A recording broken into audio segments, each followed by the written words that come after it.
Hello, everyone. Welcome back to the RadicalInvestor.com's daily brief recap. This is our follow-up, I guess, to... Hey, look at that. YouTube's kicking in totally fine now. Comes daily brief. This is our follow-up. You can see it's about 10 to 11 here on the wet coast. We actually start the daily brief at 9 o'clock. 9 o'clock? Is that what time we started? Holy Jesus. I think I rambled on there for about an hour and a half today. blah, blah, blah, blah, blah, blah, blah. You guys think you got lots in the broiler chickens. Man, come on the website, and then we'll really hit you with mindless rants. Anyway, we are back stock marketing Monday, 21st of September. Of course, in the public free video that I gave yesterday, I kind of warned that I was thinking that the whole damn market would have to come off here a chunk. And indeed it has. Probably the only market that actually really surprised me here today was this severity of the sell-off in the metals markets. They're really punching them in the nose. And we spent lots of time dissecting the difference between the gold and the silver charts, and I think in the free videos I was sort of saying, if the bulls win, then we've got a gold bullish bot set up. If the bears win, then silver's working a bearish empire fractal top. The bull setup never did come in, and of course the bears are carrying the day in the silver market here today, but I suppose we'll get to that in a bit. I guess the way I'm looking at it is we have a big semi-annual Humphrey Hawkins testimony by the U.S. Federal Reserve Board, which is a private company, has nothing to do with the government. Going in front of the U.S. government and testifying, and they do this twice a year, and sort of giving a report card on what the Fed thinks of sort of the economic situation. As well, too, we had U.S. Supreme Court Justice Ruth Bader Ginsburg passed away through the weekend. Actually, interesting, as a Canadian politician, John Turner, who passed away as well. So heads of state, we're going to be going through a lot of those kind of funerals over the next week or two. Of course, the Supreme Court nomination is a big football right now, and I do find it really interesting that there was one U.S. Senator, Lindsey Graham, who insisted, and he even said, like, it was a really cool video if you Twitter or Google it, whatever. He even said, "You can hold me to account, mark my words," all that kind of talk. If we have a Supreme Court justice that passes away in the last year of a president, we should hold off until the next president election to name the replacement for the Supreme Court. And, of course, while Mr. Obama and the Democrats were doing their thing, all the Republicans and the minority were all up in arms. You should wait until the next president. But now, classic politician hypocrites, it doesn't serve their best interest, and now they're going to try and push through a nomination here before the election.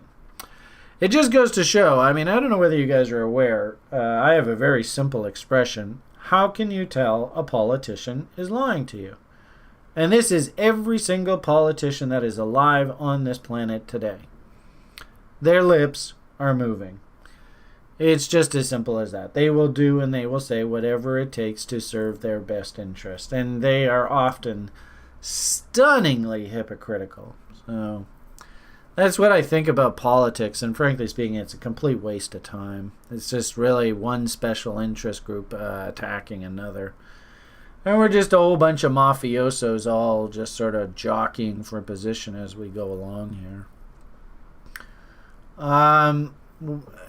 Obviously we have a massive political event coming up here in the United States in November. We have a whole bunch of long-term cyclical pivots coming up here celestially through this year, and I think even also a little bit into next year. So tumultuous time in the market, big generational shifts, blah, blah, blah, blah, blah. I do find it interesting that the sort of story du jour about why the stock market needs to come down is all about the banking industry. And I have been sort of, it's interesting when we look at this breadth indicator. This is the S&P 500, so this isn't a finished product. Just be aware of that. I would actually like to measure the entire breadth, all of these in one of these images. So we're still sort of working away. But nonetheless, from the S&P 500's perspective, the broader market, actually things don't look too bad. I think what's happening here, of course, is the high-flying big cap stocks that have been sort of dominating the space. They're sort of jockeying around here. Mind you, interesting how NASDAQ here actually is performing the best out of all of these guys here. And you can see the tech stocks are actually trying to rally back here a bit. So the damage today is all about the financials. And, again, how do you tell when a politician's lying to you? There's word out that there's a staggering amount of corruption and money laundering going on in this world. Wow, what a surprise. I just find it hilarious that these financial institutions are all basically getting caught red-handed right now. Yeah, they're just as much a crooks as anybody else. And they have the audacity to say things like Bitcoin is a fraud. Fuck you. I mean, what a joke this world is. But at the same time, too, it's our money. It's your money sitting in your hands. Don't listen to these assholes. Learn how to trade location, indicator confirmation, market structure, take appropriate risk, rinse and repeat. You're a statistician. Go make all the fucking money you want for yourself. And just leave these stupid financial institutions and like credit card debt and mortgages and all that. Fuck you. I don't have anything to do with that world. I don't live in a world of debt. I don't carry any debt whatsoever. So with all their bullshit that they get away with, it means nothing to me. Anyway, it is what it is. Kind of a funny rant here today. Sorry, everybody. It's actually, we're having fun through the Daily Brief reminiscing about Grand Theft Audio. So that's actually what we are doing. Having fun, because let's face it, stock market, there's not a hell of a lot to get excited about in the stock market right now. And if anything, I've got a whole bunch of bear puts, bear proxies, options. I even own stock in one of these bear ETFs. So those are the things that I expect to go up in value over the next month or two. Not a hell of a lot of stock. And also probably, too, not a hell of a lot of crypto either. But anyway, we'll see how that goes.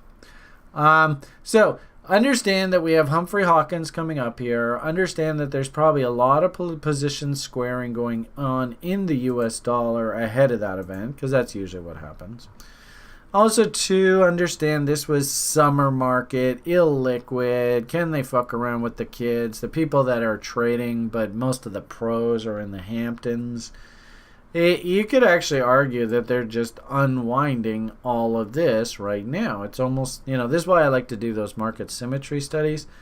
You can almost draw like a line and say, this is the left hand of the part of the brain and this is the right hand part of the brain. And they often look very similar, which creates this funny little crazy fractal concept that we like to follow, heads and shoulders. In essence, the left looks like the right.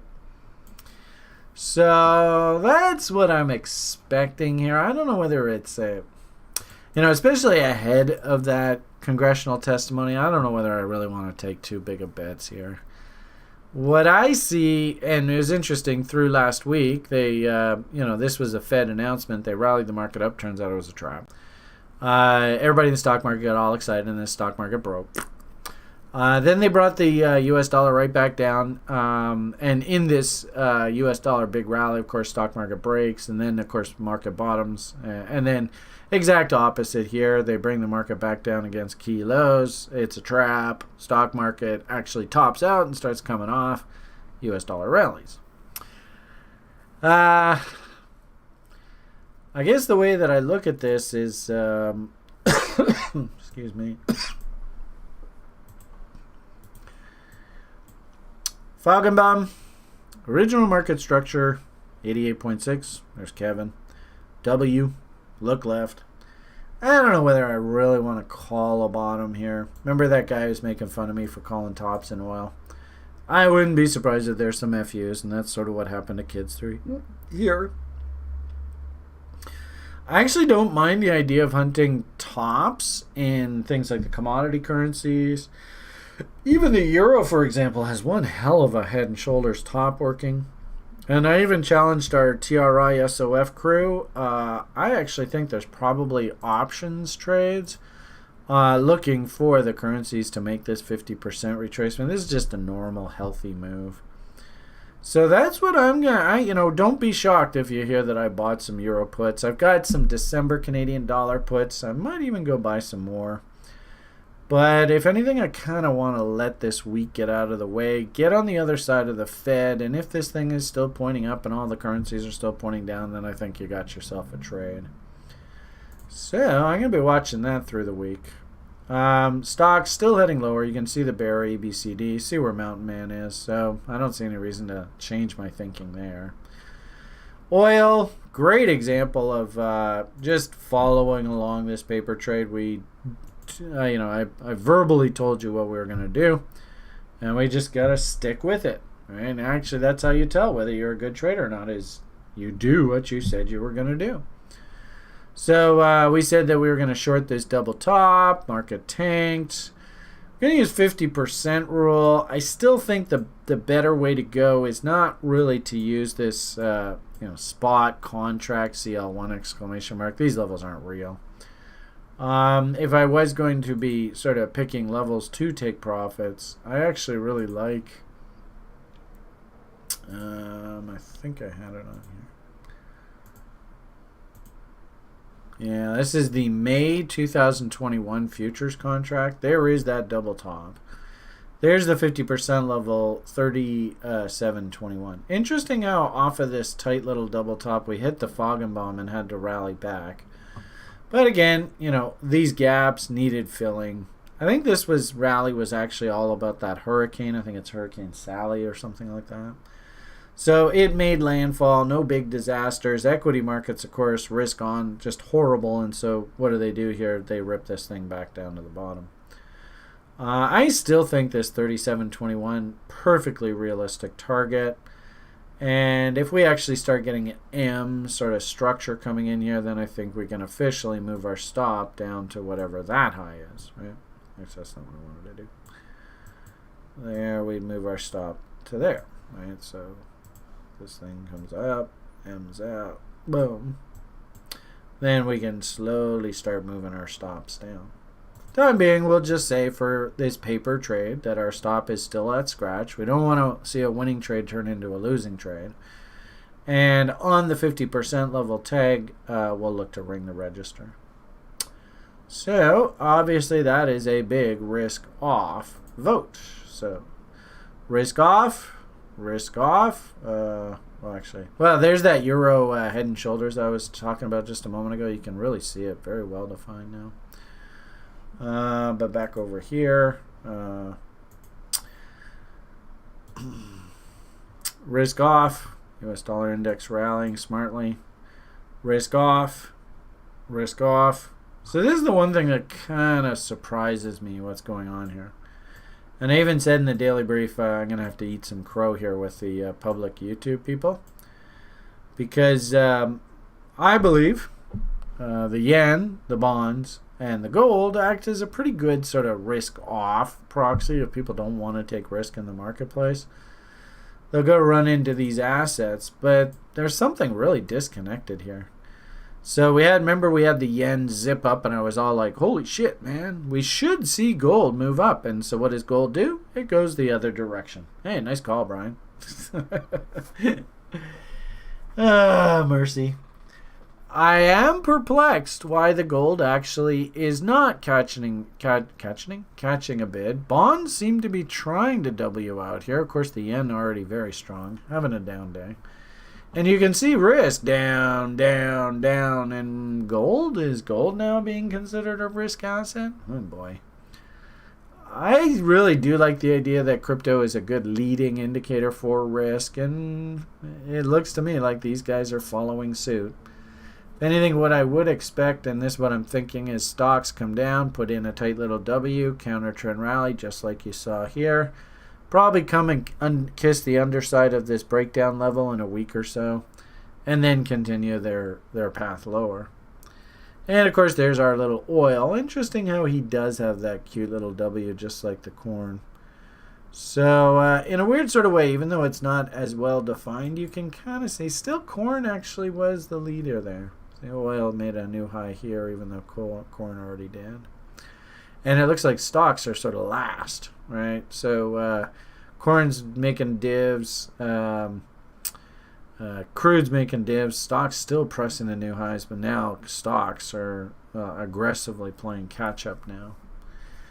So, oh boy, what a mess. 2020. As I had said, and we kind of had a fun conversation in the daily brief today, digesting, number one, did this gold bot ever actually fire? And the answer, unfortunately, was no. We got 1 lows, 2 lows, 3 lows. All right, give me a move up through and crapped out. In fact, actually, if you even change this to a line chart, you can see how, I don't know whether this will work or not. Yeah, there. You can see how we actually went and M'd out here. Sons of bitches. So, no breakout, no bot setup, nothing happened. And also, too, interesting, right? So, if you go 1 low, 2 lows, 3 lows, well, we haven't broken the bot. It's still alive, but our count now is 1 low, 2 lows. So if we are bullish, like you see here, I'm going to want to see a counter trend rally back up against these highs, then another test of this low, and then a turn back up. So, considering the way silver's looking right now and the fact this is a new M, bulls, I think you better just cool your jets for now. And this silver, oh my goodness, we're having fun talking about this in the site today. These guys are just evil. Still think we're heading down 50% level. It's your keep yourself honest indicator when trading commodities. You can see Faugenbaum now off of this M-top fail is also saying this level. And what is this level? Well, it turns out this level is the previous market structure breakout level. This is where the market sort of decided, hey, I want to go apeshit bullish through this battle right through here. So Foggy's there. The problem I have with this, though, is that look left. Where the hell's the previous lows? Well, there's some in here, there, and there. But really, this is a V bottom. At some point, this low needs to be tested. I don't think it's going to happen anytime soon. But it is interesting how our next chaos level just so happens to be a serious test of those lows. So anyway, shake it. I think the bears are in control here. There's nothing to do on the bull side. And until we actually start seeing W's, no reason for me to be a bullish on the metals here whatsoever. So, as I sort of said earlier, I mean, there's just not a lot to get excited about in the market. I do have a bunch of the bear ETFs, so they're moving up today. But, here another sort of anecdote of, oh man, this stock market. This is our Russell 2000 versus the Dow, and if we finish like this, this is an outside downside key reversal. Very, very bearish chart pattern. So, that might be it for that counter trend rally. We'll see. Only time will tell.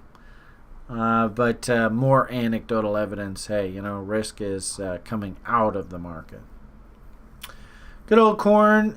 We talked yesterday about how we had a whole bunch of sort of bearish things developing here. To be honest with you, I would have preferred that our top came up in this reload zone up top here, but this was an underside kiss of the original market structure failure. Think Wyckoff. Didn't even really set up anything politely. Just terribly messy top here. Dump. Right back into reload zones through the New York kill zone session, and they basically brought the market back to the POC. considering how empty this profile looks like here, believe it or not, I wouldn't be surprised if we have to do something like this. So get ready for some back and forth. And also, too, like I said, those people that were worried about the Fed testimony in front of the Congress, they probably sold right off the gate, probably sold futures and stuff like that. Just get short, get out of longs, whatever. And now we're kind of in no man's land. I mean, yeah, maybe you could just mountain man this against these lows. That's one reason for a trade. You got POC. I suppose that's another reason. Maybe if you found some sort of divergence signal in here. And then maybe if you got some sort of candle pattern. I think even yesterday we drilled down to 1 hour charts and we're like, well, maybe guys are going to take shots against these lows. But considering the negativity of the higher time frame, I don't know whether I really want to be too bullish here. So, boom, back down we go. And now it looks to me like A, B, C, D. It never moves in a straight line, but on balance. Now this is 2020, the year, I guess the summer of violently flat. I think we got to head right back down here. What is that, about 9,000, somewhere in that neighborhood against all these key lows. Also, too, we got Foggenbaum way down here at 7,600. We also have the 50% rule of the entire range. Remember, keep your honest indicator. And probably if we change that to a reload zone, ironically enough, the professionals will start stepping in down here. So, I like the idea of 50% rules happening in about 50% of the time that it took for this up move to happen, which puts it right about that last week of October, first week of November, which is perfect because I'm looking for a market cycle pivot around the second week of November. And they like to dump her ahead of time, then maybe pull it back a little bit, consolidate, and then we get that celestial event resolution. Away we go. So on balance right now, I'm looking for 7,600 up to about 8,100. And I might seriously actually think about buying at that level. But right now, kind of caught in no man's land. There's nothing really too dramatic to do. I had sort of said later on in the week, if I can get rallies up into this reload short zone up in here and get nice M's, then all right, I might even think about buying some puts. But right now, I'm just sort of sitting there just twiddling my thumbs. So. And, I went to great length yesterday talking about how they're unwinding the DeFi bull market. This shit perp index got a nice bear A, B, C, D working. It looks to me like we want to come back down here. And what a surprise. All that's going to be this A, B, C, D is they're just going to go after these previous lows right in there. That's probably 50% of that entire range. So if we go boobity-boo, boobity-shmoo, yeah. So nice little dips that, probably that actually even takes us into things like Mountain Man. Oh, look at that. Perfect. 61.8 right on the nose. So that's kind of what I'm thinking. A wash of these kilos. 61.8, A, B, C, D. And you see it on a bunch of these things. So there's the Ethereum. It's bot level. Didn't really set up very well. I'll keep an eye on it. As long as we don't trade to this 50% level, the bot's still technically alive. So we might even now go, and I can still actually consider shorting that. So that's sort of what I'm thinking. Again, I don't want to get too wrapped up in the bear side here first thing Monday morning. And then also, too, with that Fed event coming up later on in the week, I wouldn't be surprised if there's some backfilling here. So that's kind of what I'm thinking about here going forward. But these DeFi names, oh my goodness, what a disaster.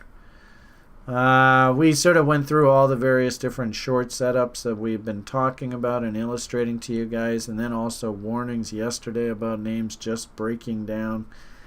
There's just nothing to get bullish about here whatsoever. So, and that's really the state of altcoins. Ironically enough, I think I showed you we had a screener that Sjord built, and the screener was a setup that Da Vinci built when he was a student at the school. It told me I wanted to buy this thing, and I can't get a fucking fill here. Bastards! So, if you see the rest of the market tanking and coming off, and your idea is just parked, nobody has any interest in selling it whatsoever, that in itself should be a sign that, hey, you must be onto something here. So I do like trying to buy, but I can't get filled at my level. So I just got to sit here and just be patient and work my bids, and hopefully I'll get some fills here.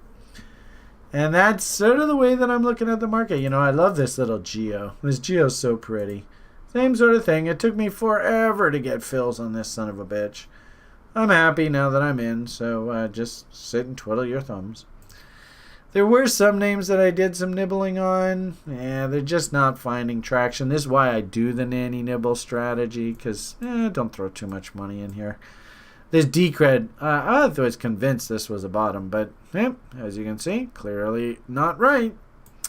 And I did a horizontal support and resistance sort of study the other day, and yeah, this thing could fall a bit. So, you know, like the OMG I showed you, I think I showed you that. That was a leverage trade, a little bit more high octane. So when it failed, you can't have an ego, and you got to get the hell out of there. And as you can see, right, this usually happens on the other side of formation breaks. Something like the Decred, I put just stunning, I think it was 0.01, 0.015 BTC in these. Not much money risked. And I think I said this to you yesterday. You know, next W that comes in, I'll probably go buy some more. So very important that we distinguish the different type of trading strategies and the capital that's allocated in different ones. Because based on your trading plan and your risk model employed, it's going to dictate whether you have to act or whether you don't in the market. Right? It's your plan. Follow your plan. Okay, you know, not a hell of a lot to get too excited about here in the market on a capital appreciation basis.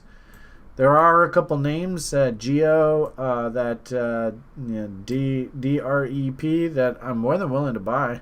You know, that Auger, still waiting for it to come all the way back down, so I got bids working there, but I'm not chasing anything here. And you can see, I mean, oh boy, big red, big red, big red, big red. Big green on the US dollar index. Green on bonds. This is a risk-off environment right now. Okay, everybody. Have yourselves a great rest of your day. Hope you enjoyed that. All the best, and bye for now.